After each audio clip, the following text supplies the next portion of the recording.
MCB में मेरा अपना अकाउंट होता था, सेविंग्स अकाउंट, तो उन्होंने कॉल की थी, उन्होंने एक पूरी कैंपेन चलाई थी कि आप इसको सेव करंट में कन्वर्ट करा।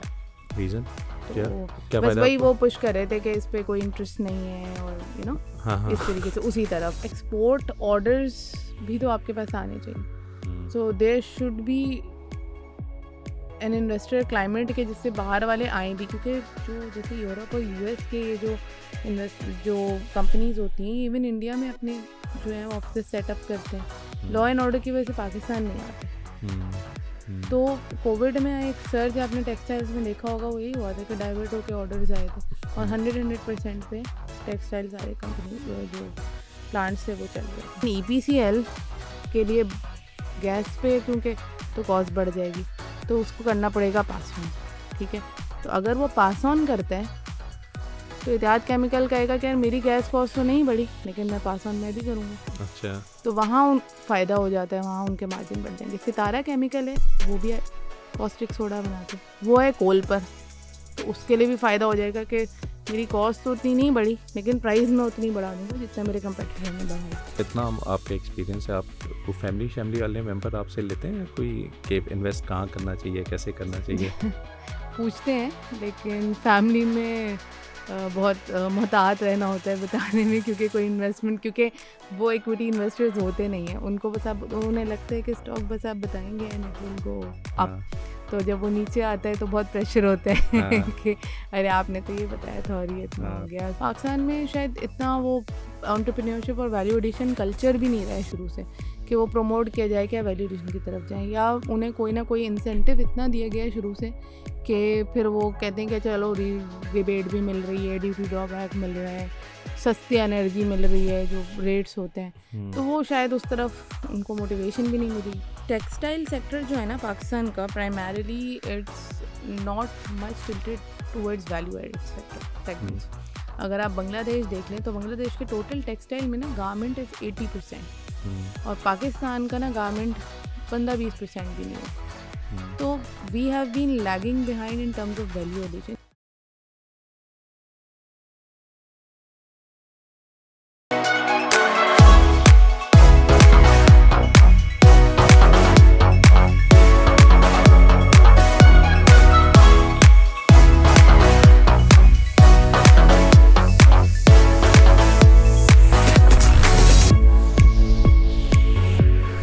अस्सलामुअलैकुम and welcome to another episode of Sarmaya talks.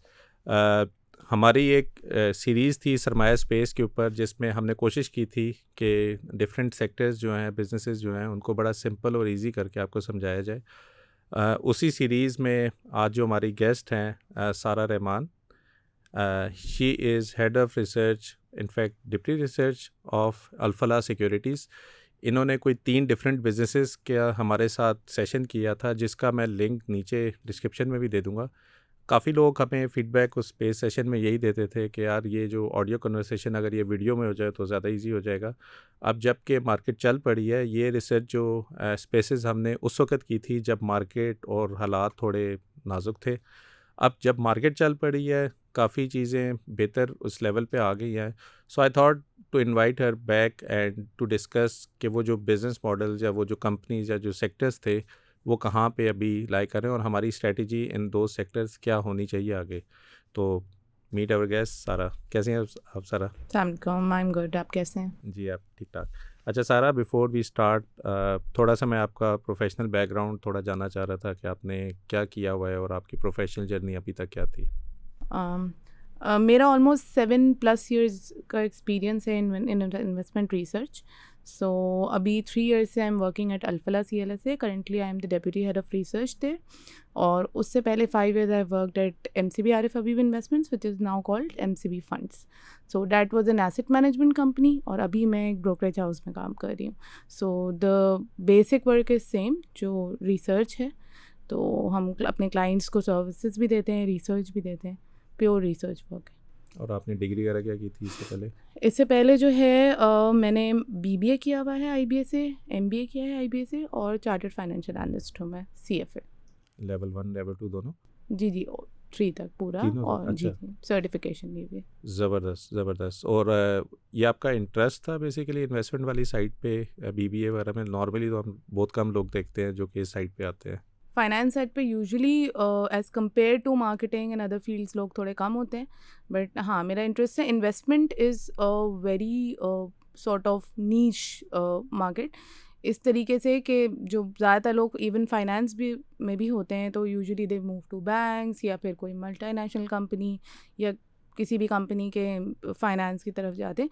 तो इन्वेस्टमेंट साइड जो है वो आप थोड़ा रुझान भी ज़्यादा बढ़ गए, और रिलेटिवली लोग वैसे कम आते हैं as compare to other fields.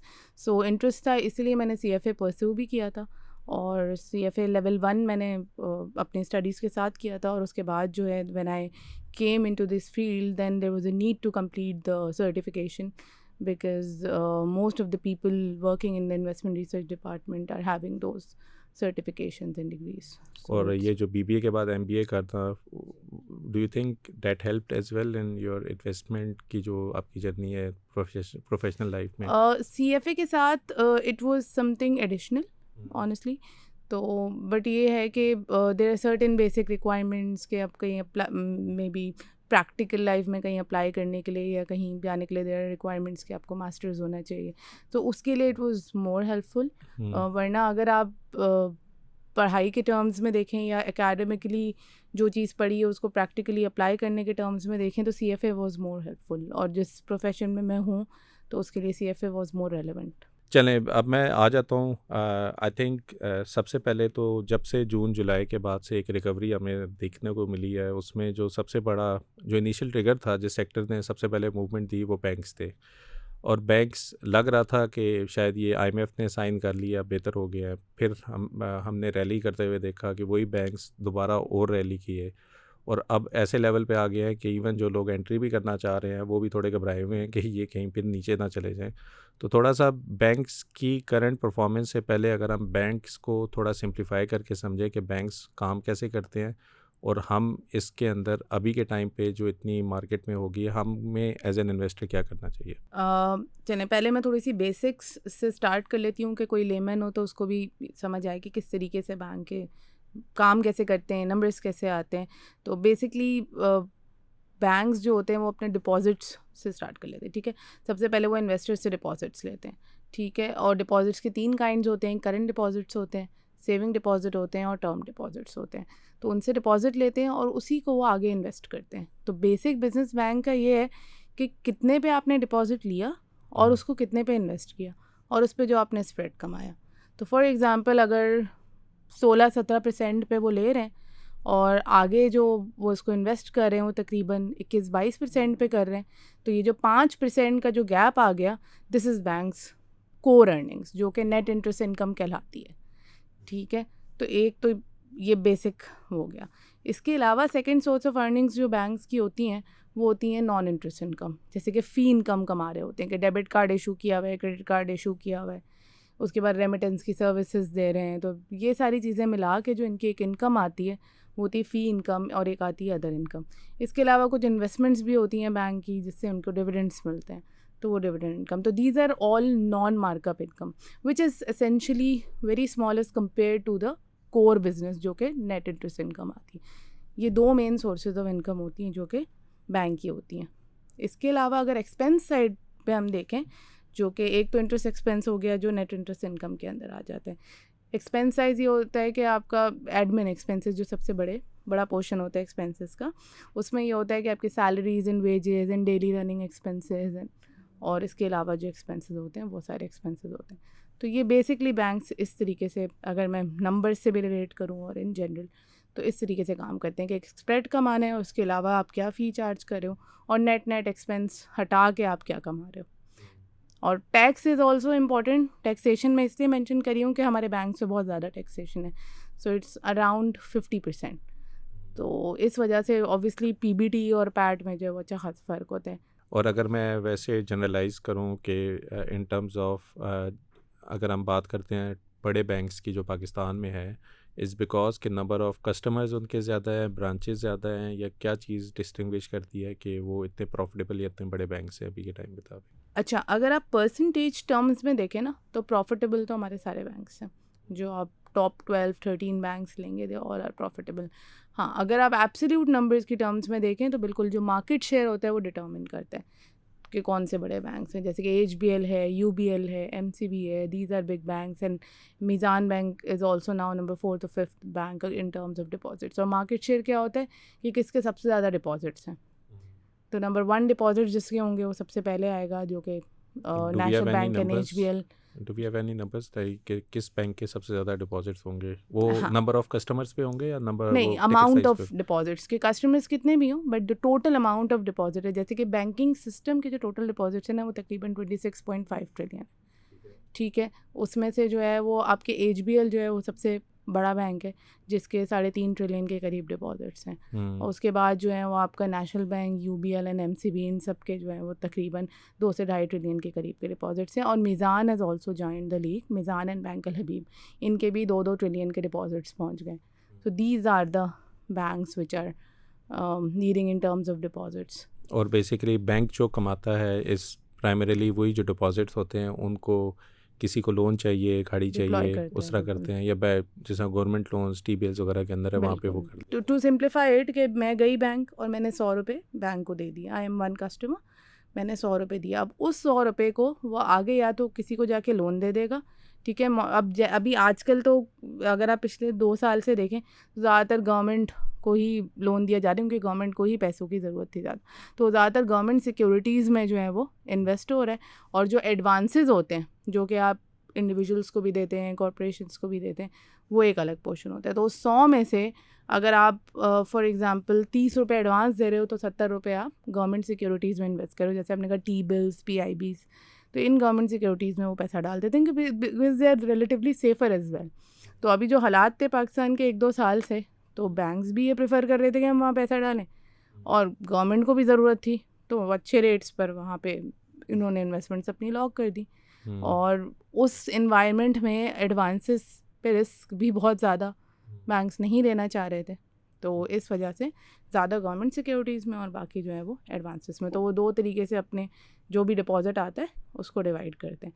तो समटाइम्स वो डिपॉजिट 100 रुपये का आ रहा है और वो बोरो करके 100, अगर उनको रिटर्न अच्छा मिल रहा है तो 120 भी डिप्लॉय कर देते हैं कि हम इस पर अर्न कर लेंगे मज़ीद। तो इस तरीके से और वो लोग जो करंट अकाउंट में जाके रखते हैं कि ये नॉन कन्वेंशनल नहीं है, ये इस्लामिक है, इसमें हमें स्वाब मिलेगा, कुछ नहीं करने का, तो बैंक इसको ये कैटर नहीं करता कि करंट है वो फिर भी अपने बिजनेस के लिए यूज़ करेगा फॉर एनी पर्पस। बिल्कुल ऐसे ही है, इसीलिए कन्वेंशनल बैंक से करंट अकाउंट में अगर आप रखवा रहे हैं तो इट्स एसेंशली नॉन इस्लामिक, क्योंकि वो यूज़ तो आगे उसी चीज़ के लिए हो रहा है। तो अच्छा, बैंक्स की प्रेफरेंस ये होती है कि हम ज़्यादा अपने करंट डिपॉजिट्स बढ़ाएं, क्योंकि उस पर कॉस्ट आपकी ज़ीरो है।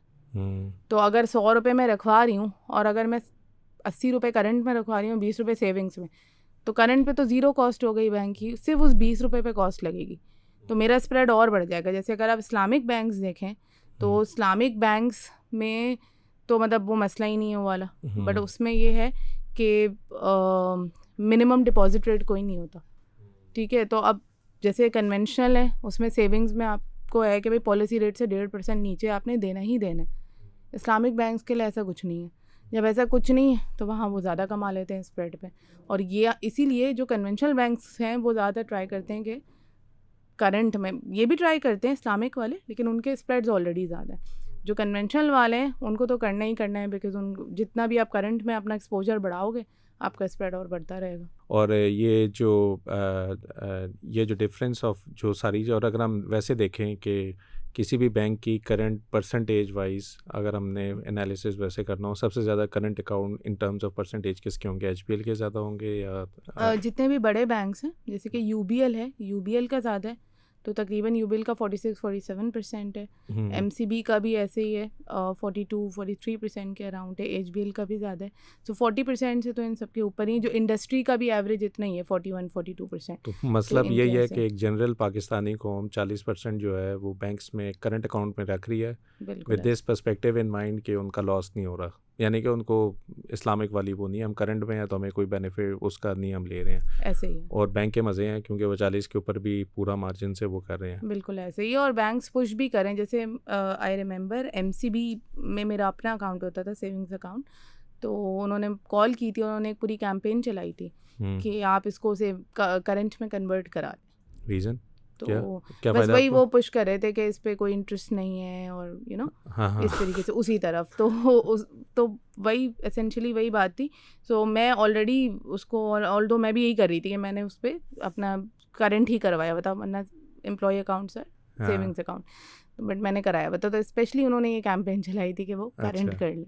हाँ, अच्छा, कुछ ये लोग इसलिए भी रखवाते हैं कि उनका सिर्फ ट्रांजैक्शनल पर्पसेस के लिए होता है। जो ये बिजनेसमैन वगैरह होते हैं या छोटे दुकानदार, इनका बस ये होता है कि रोज़ पैसा घुमाना होता है, तो वो करंट अकाउंट में रखवा देते हैं, कि ये भी रीज़न होता है। हाँ नहीं वो तो चलो बिजनेसमैन है ना, मैं तो एक आम बंदे की बात आम कर रहा बनने हूँ। के लिए वो ऑब्वियसली उसके लिए फिर वो सेविंग्स एवेन्यूज़ हम तो वो इम्पोर्टेंट होना जब चाहिए। ऑब्वियसली जब मेरी भी और ज़्यादातर जो ग्रेजुएट्स होते हैं उनकी जॉब स्टार्ट होती है तो हम सबसे पहले जाते हैं, और क्योंकि ऑब्वियसली एक खुदा का खौफ होता है तो हम कहते हैं नहीं यार करंट अकाउंट खुलाओ, और रीज़न यही होती है बिल्कुल कि ऐसे ही हमें वो नहीं होना चाहिए। और ये जो सारी चीज़ें हैं कि कितने परसेंटेज ऑफ ये आपको बेसिकली एनुअल या क्वार्टरली स्टेटमेंट में मिलती है, फाइनेंशियल्स में आता है, फाइनेंशियल्स में हर बिल्कुल कंपनी की हर मिलती है। क्वार्टरली उसमें आ रहा होता है स्टेटमेंट में। तो और एक और बैंक था, मीज़ान बैंक, जिसका करंट अकाउंट बहुत अच्छा, करंट अकाउंट उनका बहुत अच्छा है, current account ratio close to these banks. ज़बरदस्त। और ये बेसिकली, और बाय द वे इन्हीं बैंक्स के जब म्यूचुअल फंड में जाते हैं तो they are close to T bills वगैरह की जो है वो इवन उनके एडीआर से भी ऊपर जाते हैं जो रिटर्न वो दे रहे होते हैं। जो म्यूचुअल फंड होते हैं कोई भी बैंक को, तो म्यूचुअल फंड में डिपेंड करता है क्योंकि there are lot of funds. So मैं तो एमसीबी में काम करती थी, तो मैं उसके फंड्स मुझे याद हैं कि ओवरऑल जैसे जो प्योर स्टॉक मार्केट फंड होते थे ना, इक्विटी वाले, वो 2-3 ही होते थे, और बाकी ज़्यादातर मनी मार्केट और फिक्स इनकम फंड्स होते थे। 5 साल तो में तो जो यही चल रहा है वैसे, मनी मार्केट, फिक्स वही इनकम, चला फिक्स है, इनकम। और प्योर स्टॉक फंड नहीं, बाकी सारे वो बैलेंस फंड होते थे जिसमें आपने फिक्स इनकम भी डाला हुआ है, मनी मार्केट भी डाला हुआ है, इक्विटी भी डाला हुआ है। तो देयर वाज अ मिक्स के भाई आपकी मर्जी है, शिफ्टिंग करते रहे आप, तो आप बहुत सारे ऑप्शंस दे देते थे। तो इस तरीके से वो उसके फंड्स होते। तो एसेंशियली जो मनी मार्केट वाले हैं वो बैंक्स के करीब करीब रिटर्न उनके, और पिछले साल तो 1-2 सालों से तो और अच्छे आ रहे थे, but it was around the policy rate, तो वो करीब करीब थे। इक्विटी फंड्स की परफॉर्मेंस बहुत फ्लक्चुएट करती है, क्योंकि इक्विटी फंड्स में तो ऑब्वियसली क्योंकि मार्केट बेंचमार्क होती है, तो या तो आपने उसे आउट परफॉर्म किया या तो अंडर परफॉर्म किया, तो वो उन फंड्स के रिटर्न जो है वो काफ़ी डिविएट करते थे। लेकिन 2-3 साल से इतने रेलिवेंट इसलिए नहीं थे कि अगर मार्केट फॉर एग्जांपल 20% से गिर रही है, तो वो अगर 15% से गिर रहे हैं तो वो कोई सच आप नहीं, उसमें मैंने कोई वैसे वो देखा नहीं है कर कि सकते tracking। अगर आप एनालाइज करें ना म्यूचुअल फंड के जो फंड मैनेजर्स हैं, 90% of everyone is doing the same thing. सबके पास वही टॉप 10 में चीज़ें पड़ी हुई हैं, वो 1% ऊपर नीचे हो सकता है। OGDCL, PPL, मीज़ान बैंक सिस्टम, ये नहीं तो हर एक को पता है ना। आपको देने का मकसद ये कि you should out perform index at least. अगर इंडेक्स 15% नीचे है तो एटलीस्ट आप 12-13 पे तो रहो, 2-3 का तो डिफरेंस रखो। अगर आप भी उन्हीं की तरह 15 की जगह 18 पे हो, तो what is the purpose of a person कि वो म्यूचुअल फंड में जाके रखे, जबकि आपको पता है यार ये तो मैं भी कर सकता हूँ अगर मैं डायरेक्टली जाऊँ। Main stocks most of them you are right कि दे आर सेम सिमिलर, मतलब 1-2-3 स्टॉक्स अलग होंगे, बट जो टॉप 10 होंगे उसमें जो 7 होंगे ना वो सेम ही होंगे।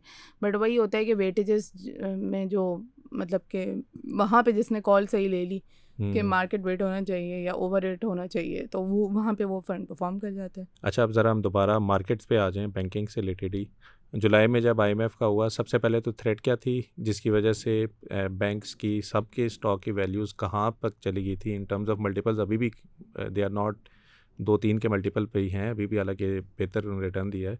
लेकिन पहले तो हम उस चीज़ को एनालाइज करें, क्यों किस वजह से पिछले 3-4 साल में हम देख रहे थे बड़े डाउन ट्रेंड में बैंक्स जा रहे थे।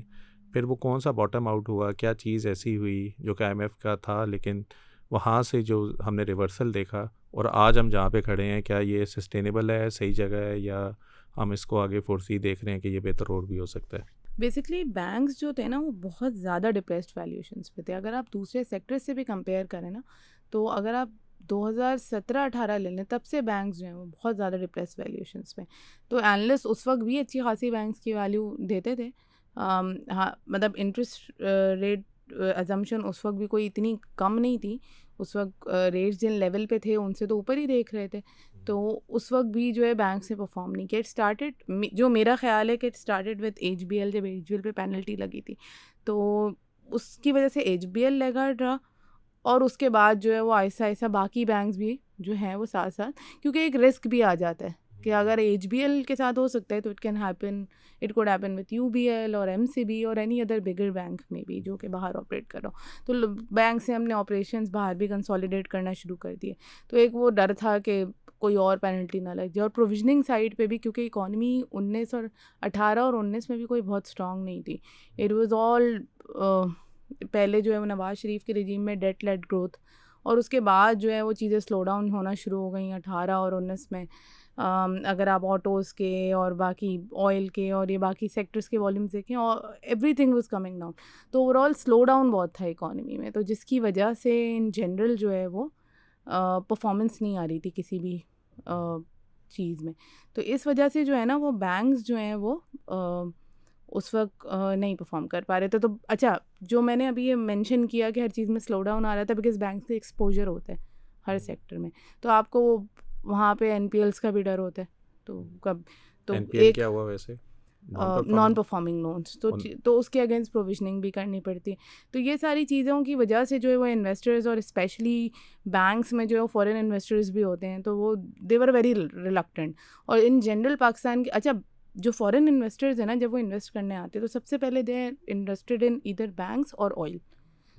तो उस वक्त जो है वो फॉरेन इन्वेस्टर, अगर आप देखें तो 17 के बाद से जो है हमारे यहाँ फॉरेन पार्टिसिपेशन बहुत कम हो गई है, तो इस वजह से भी आउटफ्लो ज़्यादा थे, ऐसे सेल ज़्यादा था बिल्कुल, तो वो उस वजह से भी जो है ना वो banks, specially the bigger banks, they could not perform.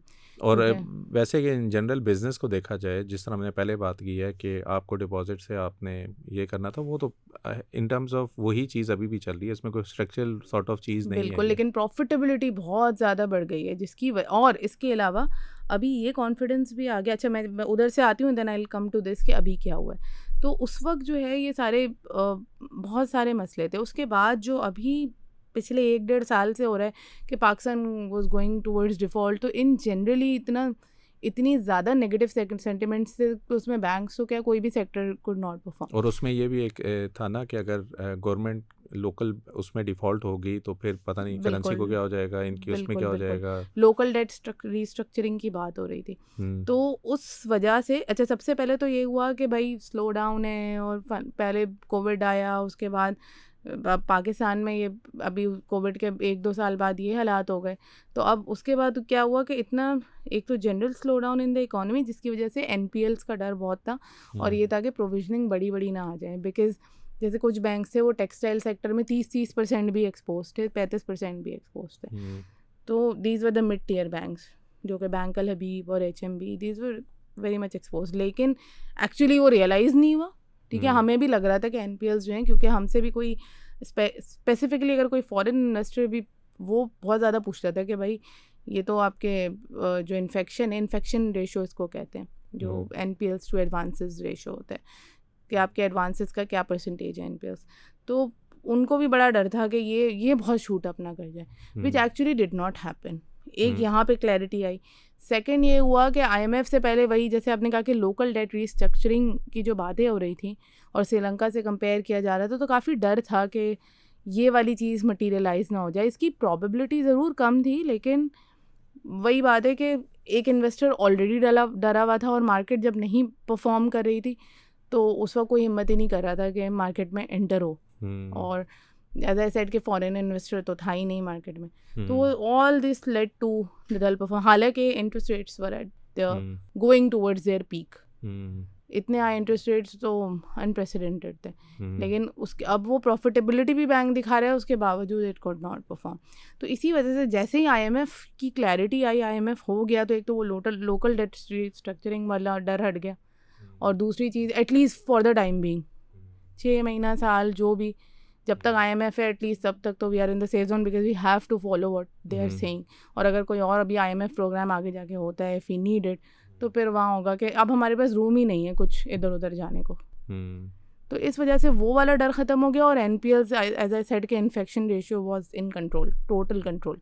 तो ये दो चीज़ें जब हुई और interest rates were eight there peak, तो ये सारी चीज़ें मिला के जो है फिर प्रॉफिटेबिलिटी जो बैंक्स की, अभी आपने अगर नंबर्स देखे हों तो जो अभी पिछले साल की अर्निंग्स CY23 की अर्निंग्स आप देखें और 24 की प्रोजेक्शंस भी एनालिस्ट की देखें तो उस हिसाब से स्टिल ग्रोथ देख रहे हैं। मुझे भी लगता है कि ग्रोथ होगी डिस्पाइट के इंटरेस्ट रेट हमें कट होते हुए लग रहे हैं, लेकिन क्योंकि डिपॉजिट ग्रोथ बहुत अच्छी है, स्पेसिफिकली कुछ बैंक्स की है, लेकिन जो जिनके नॉर्मल डिपॉजिट ग्रोथ है वो डिपॉजिट ग्रोथ भी उस रेट कट को काउंटर करेगी। तो ओवरऑल अभी भी बैंक्स की अर्निंग्स बहुत अच्छी। और ये अगर हम देखा जाए, जब अपार्ट फ्रॉम मीज़ान बैंक सब नीचे जा रहे थे, Meezan bank comparatively stood well during ये जितना शेकी पीरियड आपका चला। बिल्कुल ऐसे ही है। आप 17-18 से अगर कंपेयर करें और अभी तक देखें तो मीज़ान हैड आउट परफॉर्म्ड, क्योंकि मीज़ान की ग्रोथ वॉज अनप्रेसिडेंटेड, क्योंकि Meezan was the only bank that was growing very very fast.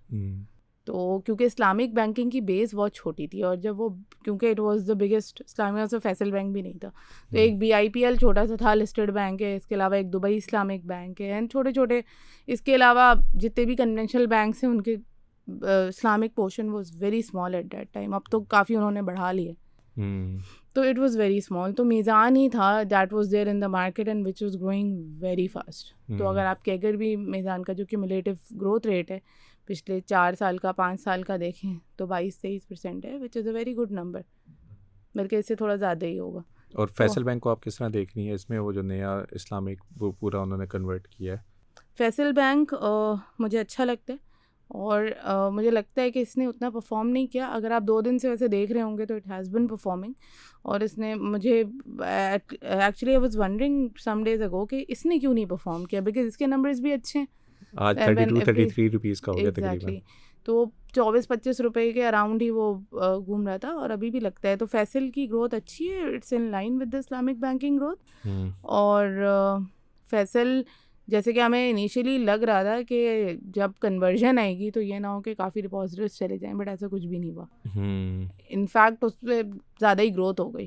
तो फैसल अच्छा लगता है, बिल्कुल अच्छा लगता है, और इसके नंबर्स भी स्ट्रॉन्ग है, सस्ता भी है, PE पे भी it's attractive and still attractive.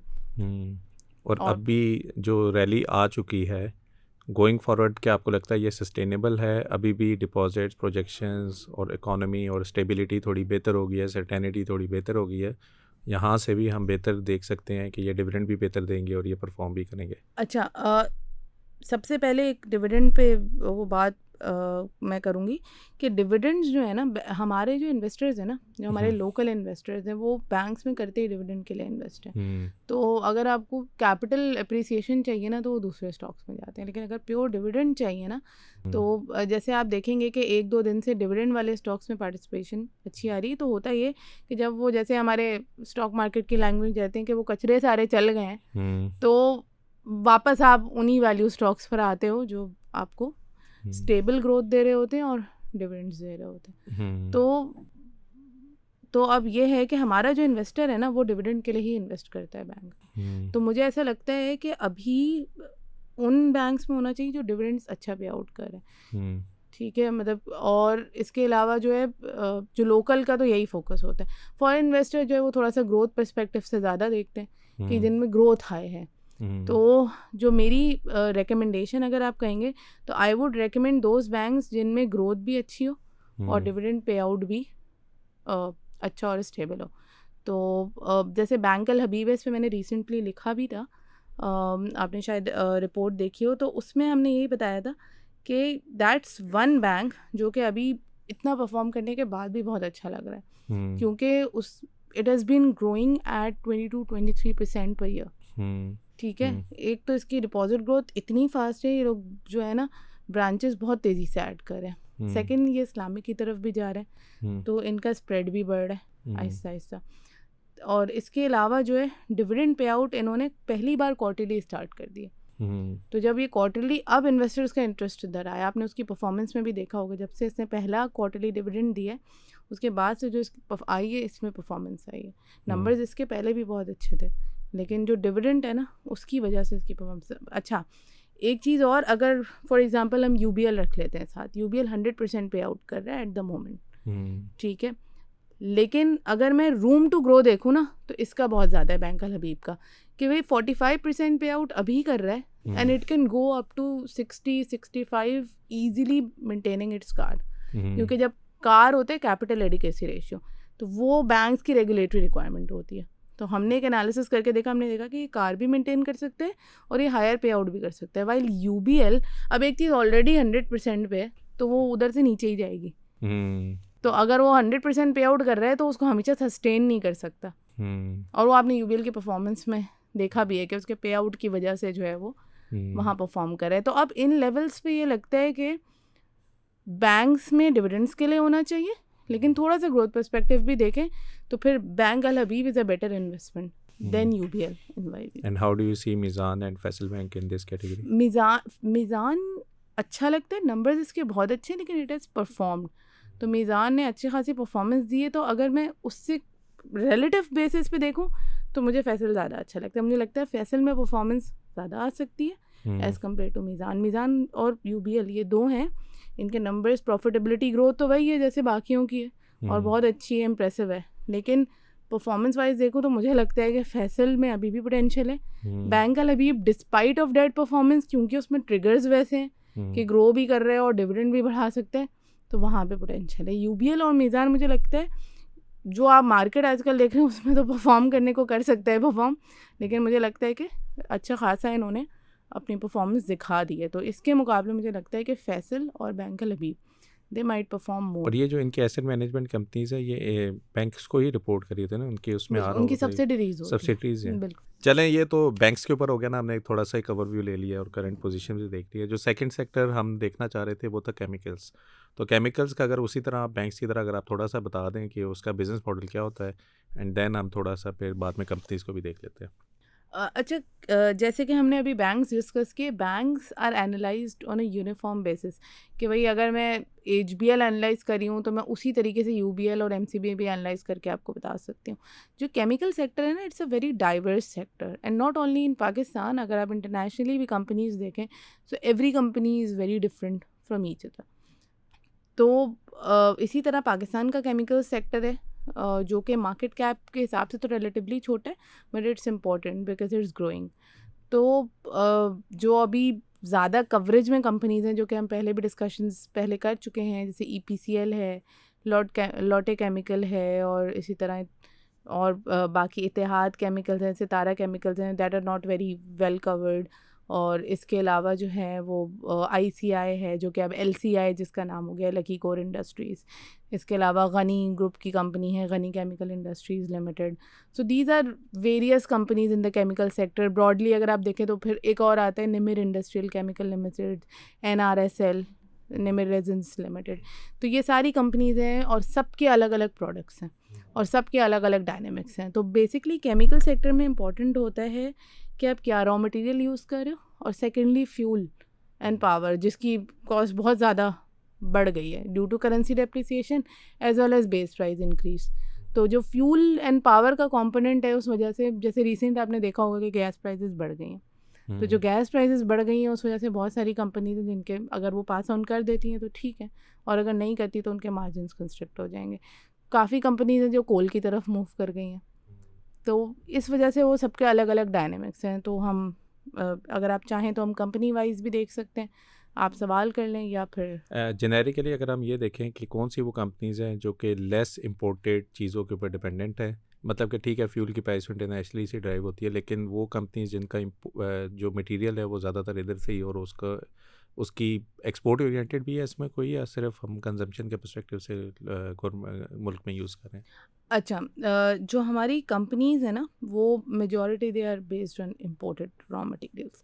ठीक है, अगर मैं एक सिर्फ बताऊंगी, जैसे अगर सिर्फ रॉ मटेरियल की आप बात करें तो कॉस्टिक सोडा एक ऐसा केमिकल है जो कि लिस्टेड कंपनीज़ की मैं बात कर रही हूँ जो बेचती हैं। तो उसमें कॉस्टिक सोडा है जिसमें आपको सिर्फ वो सॉल्ट एंड वाटर चाहिए होता है और इलेक्ट्रोलाइसिस प्रोसेस होता है उसका, तो उसके लिए आपको इम्पोर्ट नहीं करना पड़ता। लेकिन जो कॉस्टिक सोडा मैन्युफैक्चरिंग है उसकी major cost is fuel cost, not raw material cost. तो एसेंशली फिर वही fuel cost is linked to dollar. तो इस वजह से जो है वो everything essentially boils to the imported product. तो वहाँ पे तो ओवरऑल जो है वो इम्पोर्टेड ही होता है हमारा। और पाकिस्तान में हमेशा से यही मसला रहा है कि we have to import everything and then manufacture, इसलिए हमारे मार्जिन उतने बनते भी नहीं, उनके बाहर से मंगवाना पड़ता है। और हमारी करेंसी जो है वो मुसलसल डेप्रिशिएट हुई है पिछले 2 साल में, तो इस वजह से जो है वो everything is linked to imports. अच्छा, हम लोकल बेचते हैं, और अब पिछले 1-1.5 साल से जो है वो हर कंपनी है वो कोशिश करी है कि वो एक्सपोर्ट्स की तरफ जाए, क्योंकि जब एलसी रिस्ट्रिक्शन लगी थी ना, तो हर किसी ने ये कोशिश की कि हम एक्सपोर्ट की तरफ जाएं, क्योंकि आप उतना ही इंपोर्ट कर सकते थे जितना आपके पास डॉलर होगा। तो एक्सपोर्ट करके वो डॉलर जनरेट करने की कोशिश की जा रही थी, which was actually good. LC restriction काफ़ी कंपनीज़ के लिए फ़ायदेमंद हो गई because they move towards export. जैसे निमिर है, निमिर ने जो है वो उज़्बेकिस्तान में अपनी सब्सिडरी खोल ली जाके, ताकि वो एक्सपोर्ट कर सके। तो इस तरीके से जो है ना, जैसे डेस्कॉन है, डॉल डेस्कॉन ऑक्सीकेम लिमिटेड, वो मैं लिस्ट में मेंशन करना भूल गई थी, जो कि हाइड्रोजन पेरोक्साइड बनाती है, तो उसने भी एक्सपोर्ट शुरू कर दी। उसके बाद आप अगर उसके पिछले 1-1.5 साल के प्रॉफिट्स देखें तो दे हैव बीन अनप्रेसिडेंटेड। तो इन्होंने जो है वो एक्सपोर्ट की तरफ जब मूव किया तो इनको फ़ायदा हुआ। EPCL बहुत छोटा पोर्शन करता है एक्सपोर्ट, और वो तभी करता है जब लोकल में उनका माल नहीं बिक रहा होता, या फिर वो क्योंकि डिमांड सिचुएशन पाकिस्तान की अभी इतनी अच्छी नहीं है कंस्ट्रक्शन साइट पे, तो वहाँ उसको एक्सपोर्ट पे मार्जिन कम मिल रहे होते हैं, तो वो प्रेफर करते हैं कि वो लोकल ही बेचे। बट तो EPCL पहले से कर रहा था, तो it is also an option. तो आहिस्ता आहिस्ता कंपनीज़ ने इस तरह से मूव किया है। अब मसला ये है कि पाकिस्तान में कैपेसिटीज़ इतनी नहीं है, तो अगर बहुत कोई बड़ी अपॉर्चुनिटी खुलने का चांस हो, या कोई ऐसी अपॉर्चुनिटी आपको दिख रही हो, तभी जाएंगी कंपनीज एक्सपेंशन के लिए, वरना तो इतनी बड़ी अब जो हैं, अब लेटेस्ट हम देख रहे हैं, तो companies are coming up with new things and expansion, but ज़्यादातर ना फ्यूल एफिशिएंसी पे फोकस करनी, क्योंकि पहला हमारा मसला है फ्यूल एफिशिएंसी, क्योंकि वो कॉस्ट इतनी बड़ी हो जाती है कि फिर उनके मार्जिन वहाँ कंस्ट्रिक्ट होना शुरू हो जाते हैं। तो fuel efficiency is more important than expansions, तो वहाँ ज़्यादा मूव करें, और उसके बाद देन दिल गो टूवर्ड्स अदर थिंग्स। ज़बरदस्त। और अगर हम केमिकल सेक्टर में टॉप 3-4 मार्केट कैप की बात करें, उसमें कौन सी कंपनी? EPCL आ जाएगी, डॉल आ जाएगी मेरे ख्याल में, ये LCI is also LCI, lucky core industries. ठीक है। अगर हम सिर्फ इन 2-3 कोई डिस्कस कर लें कि इनका प्रोडक्ट क्या है, क्या चीज़ इसमें इंपॉर्टेंट है। इवन लकी का मैं देख रहा था, बड़ा ज़बरदस्त, और ये तो एक्विजिशन भी काफ़ी इन्होंने की है। मोरिनागा आई थिंक इन्होंने एक्वायर की है अभी लॉटकेम वाली भी इनकी, लॉटकेम भी इन्होंने एक्वायर कर दी है। तो ज़रा पहले लकी से स्टार्ट होते हैं, फिर अगर आप थोड़ा सा EPCL और उसके ऊपर भी हम देख लें, डॉल के ऊपर। अच्छा, लकी कोर इंडस्ट्री इटसेल्फ, उसमें 4-5 डिविजन्स हैं, तो उसको मैं शॉर्ट में बता देती हूँ। तो लकी कोर इंडस्ट्रीज़ वैसे अगर मार्केट वाइज देखें ना, तो इतना ज़्यादा लिक्विड स्टॉक नहीं है, और बहुत ज़्यादा इस पे इन्वेस्टर्स का फोकस भी नहीं है, but still I will discuss it and then we'll move to other stocks. तो पॉलिएस्टर फाइबर बनाते हैं फर्स्ट डिवीजन, सेकंड और इसका है soda ash. Soda ash is the largest division in terms of revenue as well as profits. तो soda ash में इसने पिछले 5-6 सालों में काफ़ी एक्सपेंशन की है अपने, तो इसने एक्सपोर्ट करना भी शुरू किया है सोडा ऐश, और अपना लोकल भी प्रेजेंस बढ़ाया है, तो ये बनाता है। और थर्ड जो है इसका वो फार्मा डिवीजन है, और जो फोर्थ है इसका एनिमल एंड हेल्थ साइंसेस। ये 4 है, और इसके अलावा then now they have Morinaga as well. पहले एसोसिएट थी, एंड देन उन्होंने वो एक ही उसको सब्सिडरी और एसोसिएट को मर्ज करके एक कर लिया, तो मोरिनागा एक और है। बट मोरिनागा वाले सेगमेंट में इसका काफ़ी कंपटीशन है, because Nido is already there, तो वहाँ पे इसको कंपटीशन मिलता है अच्छा खासा। तो जो मार्केट नीडो ने ऑलरेडी कैप्चर की हुई है, तो उसको कैप्चर करना is difficult, but it's they still there and they are doing fine. But ऐसा नहीं है कि बहुत कोई उससे ब्रेक थ्रू हुआ है। तो सोडा ऐश मेन का ड्राइवर है of increase in profitability and margins, तो सोडा ऐश मेन है। और लॉटकेम वाली ट्रांजैक्शन रिसेंटली इनकी चल रही है, जिसमें ये एक्वायर कर है। तो लकी ग्रुप का जो है ना, हिस्टोरिकली दे हैव प्रूवन कि जिस चीज़ में भी एंटर होते हैं वहाँ अच्छी खासी ये अच्छा खासा काम करते हैं, एक्सपैंड करते हैं, ग्रो करते हैं उसको। तो मे बी के लॉटे में भी हो सकता है कि ये, क्योंकि जब हम लॉटे अलग से देखते थे, तो अभी भी देखते हैं, तो लॉट कैम में यही होता है कि भाई इनकी एक लिमिटेड कैपेसिटी, और इन बस यही बेच सकते हैं, लॉट कैम क्या बाकी करता है इम्पोर्टेड होगा। अगर लॉट कैम जो है वो PTA बेचता है, PTA क्या हुआ?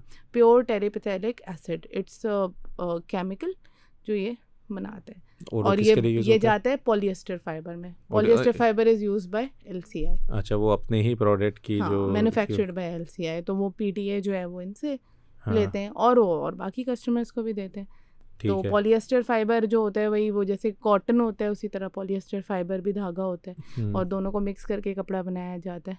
तो इस तरीके से है। तो basically it's link to textile segment. तो लॉट कैम का कस्टमर इज टेक्सटाइल अच्छा, रिलेटेड जो भी और लकी का टेक्सटाइल। एक वो टेक्सटाइल का एक्सपोजर भी है, वहाँ पे भी शायद यूज़ होता होगा। बिल्कुल इस तरीके से हो जाएगा। ठीक तो इस तरीके से तो लॉटे ये बनाता है PTA, और PT के लिए इसको चाहिए होता है पैराजाइलिन विच इज़ अनदर केमिकल जो कि इसे बाहर से मंगाना पड़ता है। और इस पे भी जो स्प्रेड, एक तरीके से स्प्रेड ही समझ लें, क्योंकि मार्जिन आई थिंक वो आम बंदे के लिए समझना थोड़ा मुश्किल होता है। इसको मार्जिन कहते हैं, PTA पैराजाइलिन मार्जिन।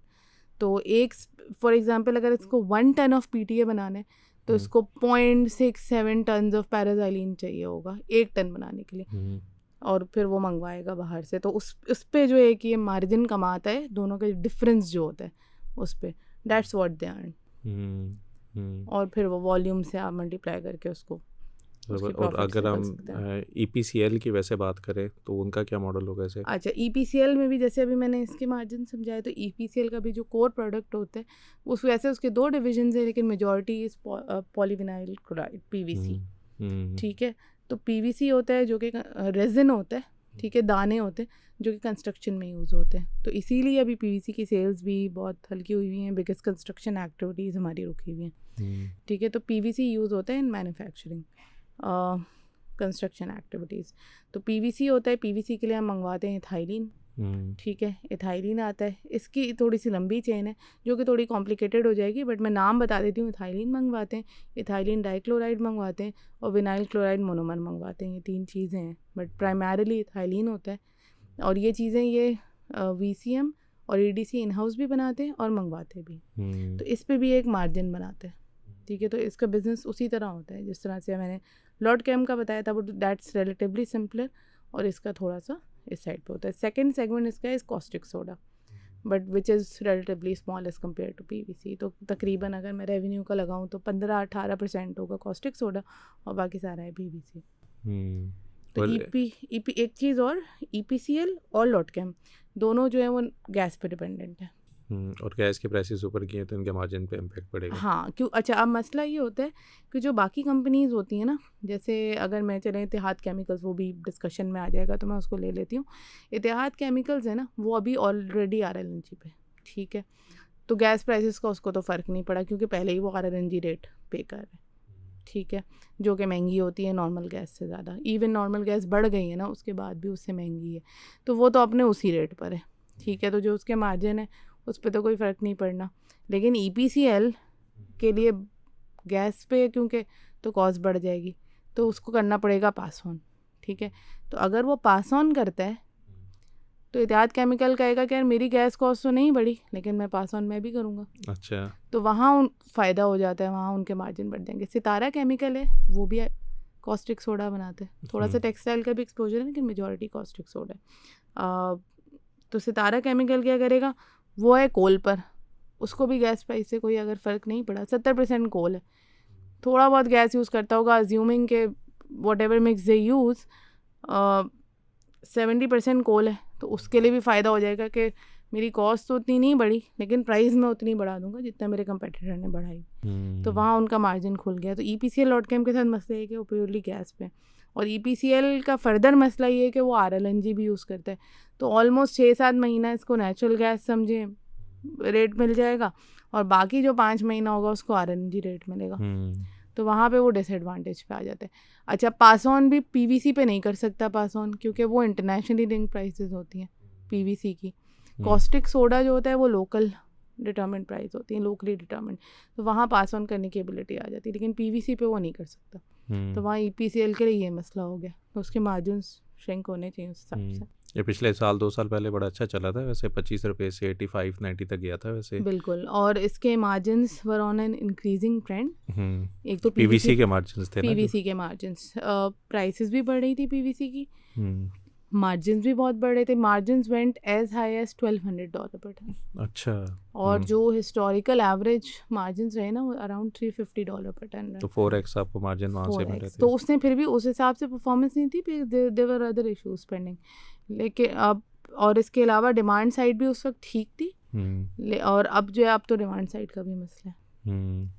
अब डिमांड नहीं उस तरह की। डिमांड का तो सेम गोज विद लॉटे का फिर भी डिमांड साइड का उतना मसला इसलिए नहीं है, टेक्सटाइल स्लो डाउन के बावजूद, एक्सपोर्ट भी है ना क्योंकि ओरिएंटेड, उनको जी तो जी वैसे भी बाहर एक्सपोर्ट से ऑर्डर ओरिएंटेड है। ज़्यादा आ सकते हैं। हाँ, ऑर्डर्स स्लो डाउन हुए टेक्सटाइल, जैसे हम टेक्सटाइल पे आएंगे तो बात करेंगे, लेकिन ऑर्डर स्लो डाउन के बावजूद मसला इसलिए नहीं है कि हमारी मार्केट है बड़ी और इट जस्ट सप्लाइज 500,000 टन और मार्केट की रिक्वायरमेंट होती है 850,000 टन और तकरीबन। बाकी इंपोर्ट करते हैं। बाकी इंपोर्ट करते हैं, तो वो जो पहली हिट आती है वो इम्पोर्टर पे आती है, क्योंकि जो ले रहा है उसके लिए ज़्यादा इजी है कि वो लोकली प्रोक्योर करे। तो इनके इतने ज़्यादा वॉल्यूम्स नहीं टूटते, हालांकि टूटे हैं पिछले क्वार्टर्स में, लेकिन उस हिसाब से नहीं टूटते। EPCL को वहाँ पे ये है कि EPCL में भी यही था कि कुछ इम्पोर्ट होता था, तो इम्पोर्टर तो अब ऑलमोस्ट ख़त्म ही हो, क्योंकि पहले LC इशूज़ आ रहे थे तो इम्पोर्ट नहीं हो पा रहा था, ज़्यादा प्रीमियम पे EPCL बेच रहा था। तो पहले जो 5% प्रीमियम चार्ज करता था उसने 20-25 प्रीमियम भी चार्ज किया। Although the company does not call it premium exactly, but obviously अगर एक चीज़ की शॉर्टेज है तो वो सिंपल डिमांड सप्लाई है कि वो ज़्यादा चार्ज कर लेंगे उसके बारे में, उसकी प्राइस जो है।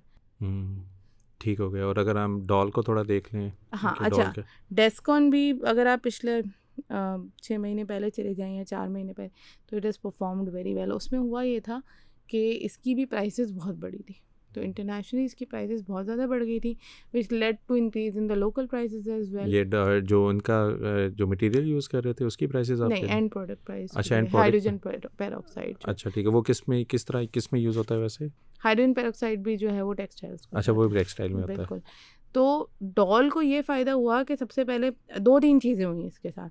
एक तो प्राइजेस ऊपर थी, सेकंड हुआ कि सितारा का प्लांट बंद हो गया। और सितारा का अगर आप फॉलो करें तो सितारा के प्लांट में शुरू से मसले हैं, उसकी 2 लाइन्स शुरू से ही ख़राब हैं जो कि अक्सर नहीं चलती थी। अब क्या हुआ कि इसका पूरा प्लांट ही अक्सर बंद पड़ा होता है, तो सितारा इज़ नॉन एग्जिस्टेंट एसेंशियली। ठीक है, सितारा है ही नहीं, समझ लो। तो सितारा नहीं चल रहा। डॉल को एक्सपोर्ट में मार्जिन भी ज़्यादा अच्छे मिले थे because of the higher dollar prices. Local में भी वो ज़्यादा प्राइस चार्ज कर रहे थे। एक्सपैंड भी इन्होंने पिछले 2-2.5 साल में कर लिया था अपना, एक्सपेंशन भी आ गई। तो डॉल को ओवरऑल बहुत सारी चीज़ें एक साथ हिट कर गई जो कि इनके लिए फ़ायदेमंद साबित हो गई। और ये जो फिर LC इशूज़ वगैरह जिसकी वजह से इम्पोर्ट्स भी बहुत रिस्ट्रिक्ट हुई थी, तो सारा डॉल ही सप्लाई कर रहा था। हालांकि market size is around 100,000 tons, इनकी कैपेसिटी इज़ 42,000 टन्स डॉल की, तो फुल कैपेसिटी पे बेच रहे हैं। तो उसको ये फ़ायदा हो और ये गया। कंस्ट्रक्शन में भी कुछ आ गया ना, मैं देख रहा था डाइवर्सिफाई भी किया उन्होंने अपना कोई बिजनेस वैसे। फ़िलहाल तो यही है, हाइड्रोजन पेरोक्साइड में ही है। ठीक है, हाँ, सही है। और सितारा पेरोक्साइड भी केमिकल सेक्टर्स में ही आता है। अब जैसे मैं बताया कि वो बंद पड़ा हुआ है। ठीक है। ठीक है। आखिर में गनी को थोड़ा सा देख लेंगे, वो पूरा ग्रुप इतने हैं, GGL, GGL, GCIL, वो इतनी ज़्यादा पता नहीं एक ही की सब्सिडीज़ हैं। मकसद क्या है इतनी डिफरेंट कंपनीज बनाने का? अच्छा, एक तो है गनी केमिकल इंडस्ट्रीज़ लिमिटेड, इसका बिजनेस बिल्कुल अलग है, और गनी ग्लास बिल्कुल अलग है। अच्छा, ठीक है, गनी ग्लास जो है ना वो अलग ग्रुप है, गनी ग्लोबल ग्लास जो है ना वो गनी ग्रुप का है। ये तो थोड़ा सा GGL, कंफ्यूजिंग हो जाता ये है। दोनों डिफरेंट है, GGL, GGL? जी बिल्कुल, GGL इसी ग्रुप का है। ठीक और है। GHGL जो है वो गनी ग्लास है, जो कि तारिक ग्लास का कंपेटिटर है। अच्छा, वो वो बिल्कुल तारिक अलग ग्लास, है। अच्छा और वो इस ग्रुप का नहीं है। ठीक है। वो कभी कभी कन्फ्यूजन इससे होती है, सारे नाम एक जैसे। तो हाँ। GGL जो है वो ग्लास वाला पोर्शन है इसका, और GCIL जो है वो इसका, और GGL क्या हुआ? वो गनी ग्लोबल होल्डिंग्स है ना, वो ये दोनों उसी में आती हैं, वो डिफरेंट है वो इसके अंडर ये दोनों आते हैं, GCIL हाँ। और आपका what is the gunny purpose glass. Of having 3 different companies? एक ही के नीचे सारे 3-4 हाँ, वो उनकी रीस्ट्रक्चरिंग उन्होंने करके दोनों को अलग अलग कर दिया था, बिकॉज अभी भी अलग मैं अलग देखता बिजनेस हैं बिल्कुल दोनों। GCIL भी किसी 2 को मर्ज करके किया था, लास्ट ईयर ही किया पहले था। गनी गैसेस होता था, ठीक है। तो गनी गैसेस ख़त्म करके उसको गनी केमिकल इंडस्ट्रीज कर दिया था, और उसको गनी ग्लोबल होल्डिंग्स में डाल दिया था। तो there was some strategic reason behind it. ठीक है। तो उन्होंने अपना वो उसी के अंडर एक ग्लास का अलग कर दिया और इसका अलग कर दिया। उससे पहले बस गनी गैसेस हुआ करता था।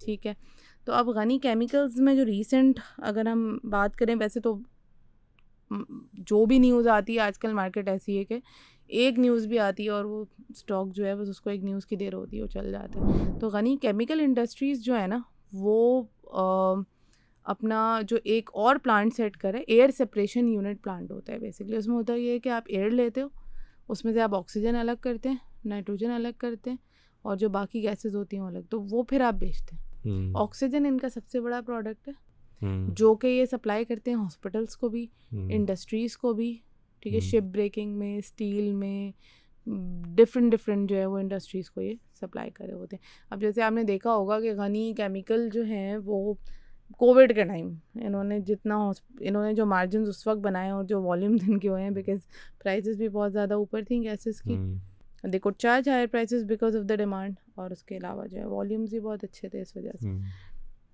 तो एयर सेपरेशन यूनिट इन्होंने हटार में अपना अनाउंस किया, जो कि स्पेशल इकोनॉमिक जोन है, वहाँ पे अनाउंस किया, and they saying it would be one of the largest ASU plants and one of its kind. उस वजह से जो स्टॉक परफॉर्म कर, they are doing a lot of things.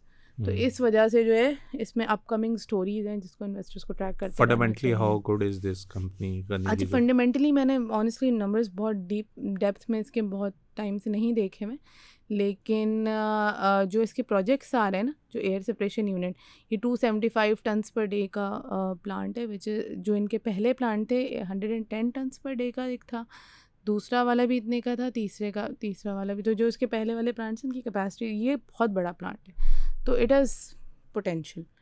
और एक कैल्शियम कार्बाइड मैन्युफैक्चरिंग प्लांट ये भी एक लगा रहा है। सो कैल्शियम कार्बाइड जो है वो एक्सपोर्ट भी हो सकता है, तो वहाँ पे भी एक अपॉर्चुनिटी है, but these are not very short term things, इनको टाइम लगेगा। सो अगर एक लॉन्ग टर्म इन्वेस्टर है तो फिर वो लेके बैठ सकते हैं। चलें, केमिकल से तो केमिस्ट्री याद आ गई थी मुझे, जिस तरह के आपने नाम लिए हैं। तो आखिर में आई थिंक हम टेक्सटाइल को भी अगर हम टच कर लें, क्योंकि केमिकल्स भी इनपुट काफ़ी ज़्यादा टेक्सटाइल में जाती हैं, और टेक्सटाइल बिकॉज ऑफ डिप्रिसिएशन काफ़ी अट्रैक्टिव हो गया मेरे ख्याल में अभी। तो अगर हम टेक्सटाइल को इन जनरल बात करें कि ये कैसा बिजनेस करते हैं, then we get into the stock side as well. अच्छा, टेक्सटाइल सेक्टर जो है ना पाकिस्तान का, primarily it's not much tilted towards value added segments. अगर आप बांग्लादेश देख लें तो बांग्लादेश के टोटल टेक्सटाइल में ना गारमेंट इज़ 80%, और पाकिस्तान का ना गारमेंट 15-20% भी नहीं होगा। तो we have been lagging behind in terms of value addition, जिस वजह से हमारी जो टेक्सटाइल कंपनीज हैं they have not been able to perform to their potential. अगर आप इवन सबसे बड़ा ग्रुप निशात मिल्स देख लें, तो वो भी ज़्यादातर स्पिनिंग, वीविंग और डाइंग, जो कि मैं थोड़ी सी टेक्सटाइल चेन बता देती हूँ फॉर द नॉर्मल पर्सन, ताकि वो इट स्टार्ट्स, सबसे पहले कॉटन प्रोक्योर होता है, ठीक है, कॉटन की सफाई होती है, ठीक है, उसके बाद ये जाते हैं और ये जिनिंग मिल से ख़रीद लेते हैं। उसके बाद क्या करते हैं, उसका धागा बनाते हैं जो कि स्पिनिंग कहलाता है। जब धागा बनता है तो उसके बाद ये हो गया स्पिन कर लिया, स्पिनिंग हो गई।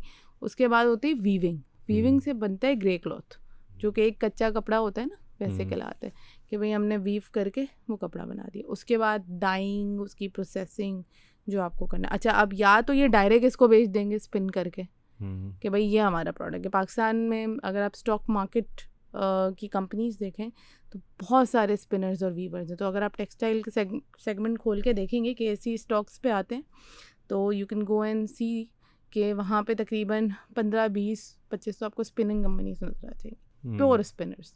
उसके बाद वीवर्स होंगे, वो भी ऐसे ही 15-20 वीवर्स अलग होंगे। सो ज़्यादातर हमारी जो छोटे कॉटेज इंडस्ट्रीज़ और ये छोटी कंपनी, ये स्पिनिंग वीविंग है।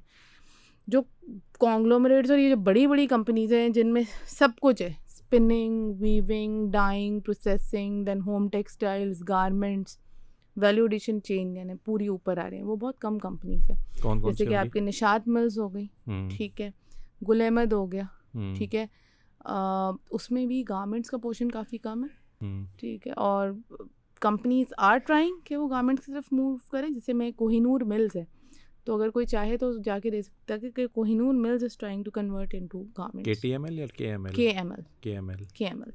ठीक है।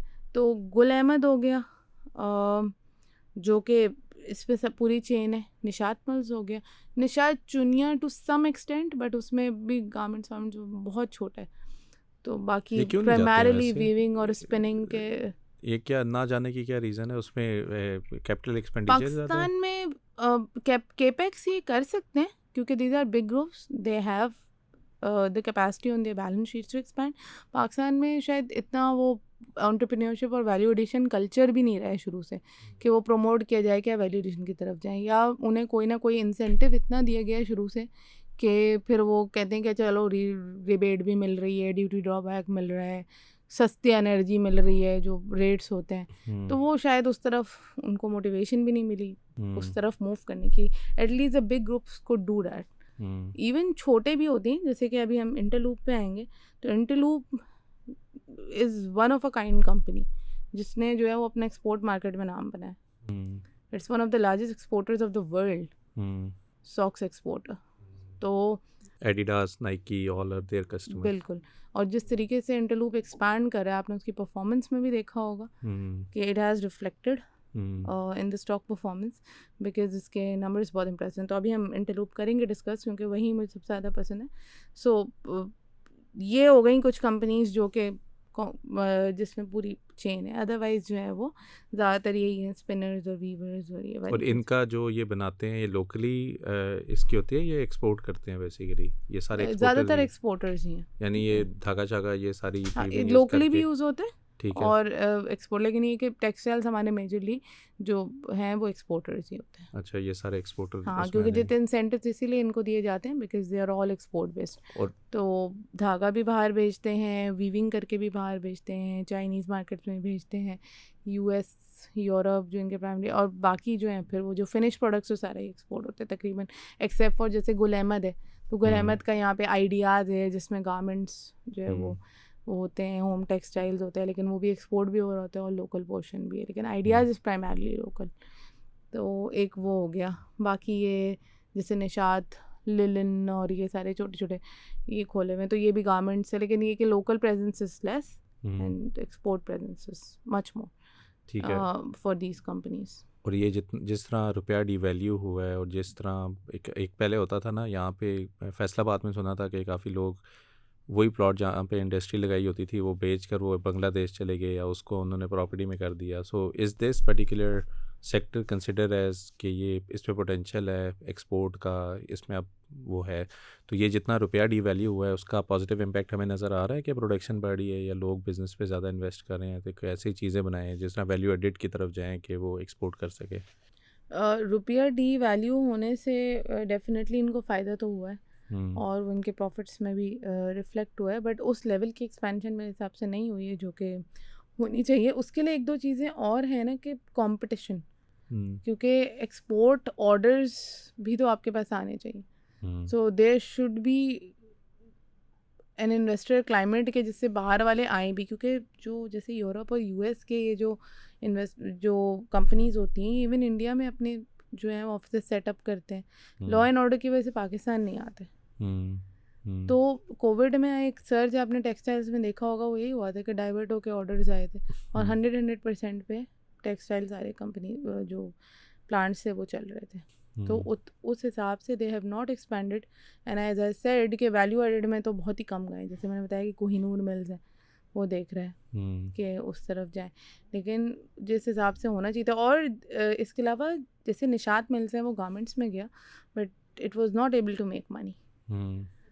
तो एक मसला ये भी है कि स्केल इतना नहीं है, तो वो नहीं। अब जैसे Interloop is said it's one of a kind company जो कि पूरा ही वैल्यू एडेड में भी है और फुल एक्सपोर्ट्स।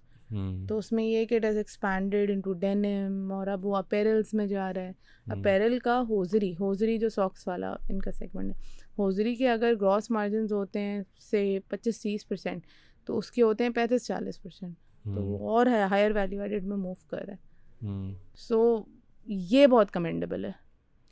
और अभी तो इसने सिर्फ अपैरल में मूव किया, इसके बाद ये एक्टिव वेयर में भी मूव करेगा, विच इज़ वो आपका जो एक्सरसाइज के लिए आपको कपड़े चाहिए होते हैं, जर्सीज होती हैं, अपर्स होते हैं, ट्राउज़र्स होते हैं, वो वाली चीज़ों में भी ये मूव करेगा। दे हैव प्लान्स कि FY26 से इन्हें सारी अपनी एक्सपेंशंस करनी। सॉक्स में फर्दर मूव कर रहे हैं, जो इसका कोर प्रोडक्ट है उसको भी नहीं छोड़ा, और इसके अलावा ऐड कर रहे हैं अपनी इनटू वैल्यू एडेड। सो इस वजह से भी इसके अगर आप देखें, सो इट एक्सपेक्ट्स के 2 से ढाई साल में $700 मिलियन पे की टॉप लाइन पे चले जाएगा। हम यहाँ पे देखते हैं कि काफ़ी ज़्यादा ना इंडिविजुअल्स और ये जिस तरह की ई कॉमर्स की चीज़ें आ गई हैं, ड्रॉप शिपिंग स्टार्ट हो गई है, आप अमेज़ॉन का स्टोर बना सकते हो, आप वहाँ पे बल्कि यहाँ पर ही मिलियनेयर्स बने हैं डॉलर टर्म्स में, जो लोग टॉवल बेचते हैं, जो लोग कोई भी आइटम आपके यूएस में एक्सपोर्ट कर दो, इस तरह की चीज़ें कर रहे होते हैं। तो ये बड़ी इंडस्ट्रीज़ को क्या इस चीज़ का पता नहीं है, या ये इस चीज़ को थोड़ा सा इसमें इंटरेस्ट नहीं ले रहे हैं? क्योंकि अगर आप एक्सपोर्ट ओरिएंटेड में और इस तरह की वैल्यू एडेड सर्विसेज जो अब हम बात कर ही रहे थे, तो क्या इस तरह की भी कोई कंपनी, अभी मैं इमेज का देख रहा था, इमेज ने शायद अपना अमेज़ॉन के ऊपर डिलीवरी स्टार्ट की है, तो सब ने किया है या सिर्फ एक इमेज ही कर रहा है, या सबको आइडिया नहीं है इस चीज़ का हम कर सकते हैं? इमेज को हम 2-3 साल से ट्रैक कर रहे हैं और इमेज ने अपना प्रेजेंस ना, उसका मोटो यही था कि ई कॉमर्स में बढ़ाना है। तो इमेज ने तो स्पेसिफिकली ऑनलाइन सेल से जो है वो अपना वही सोचा था कि यहाँ से बढ़ाएंगे। तो इमेज की जैसे आपने सेल्स भी देखी होंगी, in a matter of 2 years double हो गई। तो इमेज इज़ वन कंपनी जो फोकस्ड इस चीज़ पे था। बाकी जो जायंट्स हैं जिनके पास पैसा है इन्वेस्ट करने के लिए, जो कर सकते हैं, उनके पास आइडियाज़ भी होते हैं, ऐसा नहीं है कि उनको नहीं पता, बट वही है कि वो एक स्टेटस को पे हैं और बहुत ज़्यादा नहीं चेंज कर रहे। और बिकॉज अब जाके सारे, क्योंकि इंसेंटिव्स ख़त्म कर दिए गए हैं, तो हो सकता है कि they move towards doing these things. लेकिन अभी तक जो है वो पाकिस्तान में टेक्सटाइल बेसिक्स पे ही रहा है, इसी वजह से कि हमारे पास वैल्यू एडिड नहीं है, न्यू आइडियाज़ नहीं आ रहे।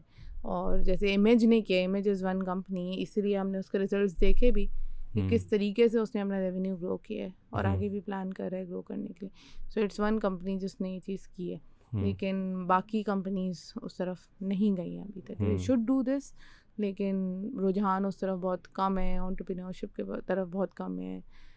न्यू आइडिया बस उनको होता है कि भाई इंसेंटिव्स मिल जाए, कोई सब्सिडी मिल जाए, सो उस पे ज़्यादा डिपेंडेंट होते हैं। तो जैसे Image, Interloop, they have done it and they have performed, they have shown. और अभी टैक्स बेनिफिट है इस पर्टिकुलर सेक्टर को कोई, वो एक्सपोर्ट ओरिएंटेड का जो आईटी सेक्टर को था, वो टेक्सटाइल को भी एक्सपोर्ट तो बिल्कुल होता है, हाँ। एक्सपोर्ट पे टैक्स जो है 1% ऑफ टर्नओवर टैक्स। टर्नओवर का मतलब होता है जितनी सेल्स हो रही है वो, मतलब रेवेन्यू जो है उसका 1% आपने देना है। तो टैक्स बेनिफिट बिल्कुल है क्योंकि एक्सपोर्ट करें, लेकिन बाकी सारे इंसेंटिव्स तकरीबन ख़त्म कर दिए गए। इवन जो इनको गैस का जो था वो प्राइसेस अब उनको वही मिलेंगी। दूसरी चीज़ जो इनको फाइनेंसिंग मिलती थी, जो सब्सिडाइज फाइनेंसिंग मिलती थी, LTFF और ERF कहलाता था। तो पहले क्या होता था कि एक फ़िक्स रेट था कि भाई 5% पे आपको मिल जाएगा LTFF, और ERF आपको 3-4% पे मिल जाएगा। एक फ़िक्स नंबर था, वो हटा दिया गया। तो अब उसको काइबोर से लिंक कर दिया गया है, तो वो रेट जिन 5 से अब जो भी नया लोन लेंगे तो वो 4-5% नहीं पे करना होगा, वैसे एक्चुअली 20% पे करना होगा। चलें, आप तो माशाल्लाह डीप स्टडी करती हैं। जब 5% 3% था, तब कोई ऐसी एक्टिविटी देखने को मिली थी कि उन्होंने प्रोडक्टिवली उस पर्टिकुलर लोन को एक्सपेंशन के लिए अपनी जिस तरह की हम अभी बात कर रहे हैं, थोड़ा प्रोएक्टिवली, थोड़ी डिफरेंट उसमें करने के लिए कोई? नहीं, क्योंकि ये काफ़ी सालों से ये इनको फैसिलिटी मिली हुई है, और कोई भी बड़ी कंपनी ऐसी नहीं है जिसने कोई ख़ास एक्सपेंशन की हो या बहुत बड़ी कोई एक्सपेंशन की हो। क्योंकि अब आप देखेंगे तो निशात मिल्स, जुनिया, ये जो बड़े बड़े ग्रुप्स हैं और कंपनीज हैं, इवन गुल अहमद हैं, इन्होंने थोड़ी जैसे Nishat mills it moved into garments, तो थोड़ी की हैं, बट उस स्केल की नहीं की जिस स्केल के हैं ये। तो वही था कि लोन कम पे मिल रहा था and they were just utilizing it. Even as a country हम छठा बड़ा मुल्क है, हमारी अपनी माशाल्लाह लाइन लगी होती है, 2-3 ब्रांड तो ऐसे हैं जिस पे, तो हमारी अपनी कंजम्पशन और इनकी सेल्स लोकल में भी तो अच्छी खासी मार्केट होगी इनकी। जिस तरह निशात वो हम देख रहे होते हैं, गुल अहमद के अंदर भी होता है, तो क्या वो कोई certain portion of the profitability local से भी जनरेट कर रहे होते हैं? वैसे बिल्कुल कर रहे होते हैं। एज आई सेड के एक्सपोर्ट मेजर होते हैं, लेकिन लोकल में भी हैं और उससे भी प्रॉफिटेबिलिटी जनरेट करें, but that's a small portion as compare to exports. और एक्सपोर्ट्स में कंपटीशन भी ज़्यादा है, तो अगर आप उस तरह देखें तो हाँ, प्रॉफिटेबिलिटी यहाँ से भी जनरेट हो रही है। तो अगर 80% प्रॉफिटेबिलिटी फॉर एग्जांपल एक्सपोर्ट्स से आ रही है, तो 20% यहाँ से भी आ रही है। इंटेलूब की most of the profitability comes from exports.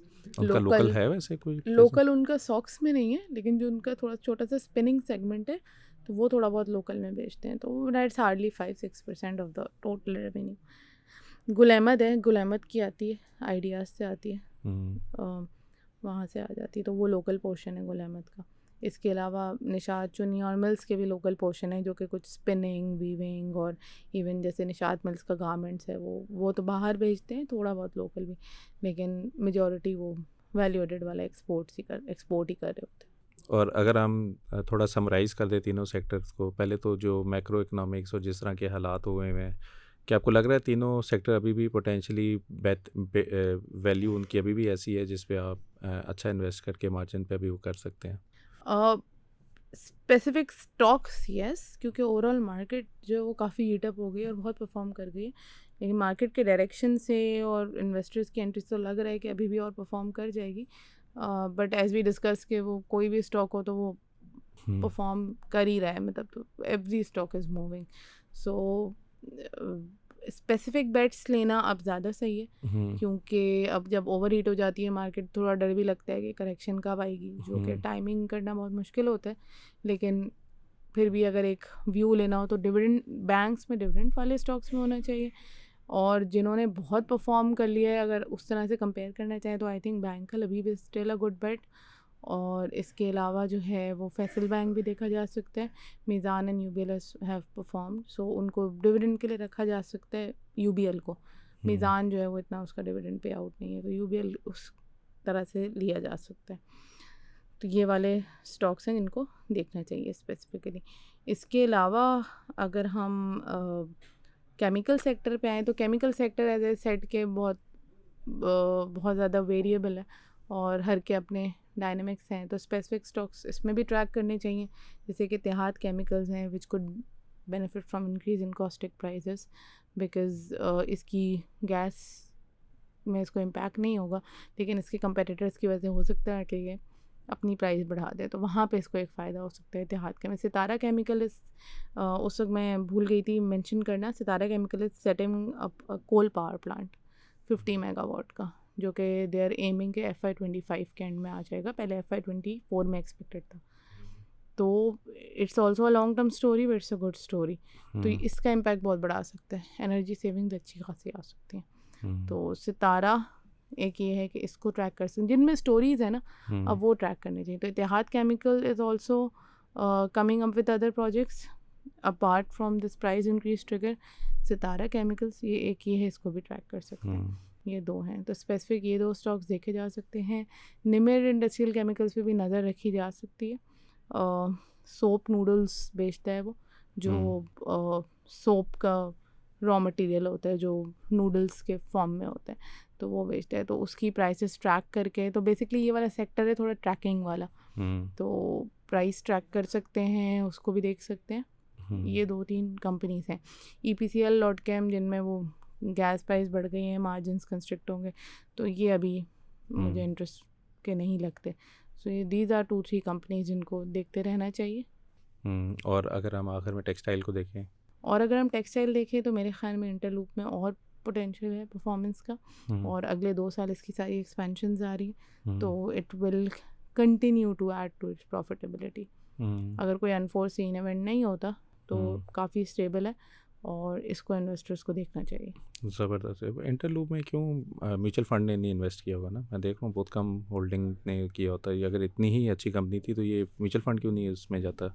Mutual fund probably market cap की वजह से वो जो उनको ज़्यादा वो रखने होते हैं कि भाई इतना 20 से 25% मुझे अपने पोर्टफोलियो में बैंक्स रखना है, तो उनकी एक लिमिट्स भी होती हैं कि इतना मुझे सीमेंट्स रखना है। फिर वो कंपटीशन को भी देखते हैं कि इतना, तो दे हैव इंटरलूप, वो रखते हैं, लेकिन obviously not in that proportion as compare to banks and cements और फर्टिलाइजर्स। वो उनके फंड साइज़ के हिसाब से आई थिंक वो ज़्यादा उनके लिए रेलिवेंट होता है। माशाल्लाह, इतना आपका एक्सपीरियंस है। आपको फैमिली वाले मेंबर आपसे लेते हैं कोई कि इन्वेस्ट कहाँ करना चाहिए, कैसे करना चाहिए?